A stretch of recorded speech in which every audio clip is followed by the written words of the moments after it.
ఒకరిని మన యొక్క శరీరంలో కలుపుకోవాలంటే, ఒకరు మనతో సహవాసం చేయాలంటే, ఇన్ని చూడాలి, ఇది కావాలనే కాడికి మాట్లాడుతూ ఉంటే, నువ్వు ఆరాధించే దేవుణ్ణి పిల్లరా, నువ్వు సేవిస్తున్న దేవుణ్ణి ఎంత తెలుసుకుని ఆయన నమ్మాలా? హల్లెలూయా. నమ్మదగిన దేవుడు మనం ఆరాధించే దేవుడు. చదువు దేవుని మహింపజేద్దాం. నమ్ముకొనదగిన దేవుడు. మరొక సందేహము కలిగి ఉన్నవారు కాదు.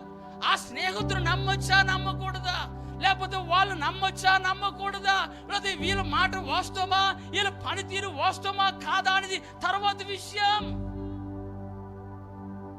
తల్లిదండ్రులు నమ్మొచ్చా, నమ్మలేని పరిస్థితి.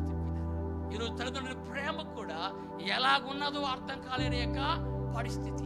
అన్నదమ్ముల ప్రేమ ఎలాగున్నదో అర్థం కాని పరిస్థితి. అక్కజనుల మధ్యన ప్రేమ పిల్లరా ఎలాగున్నదో అర్థం కాలేని పరిస్థితి.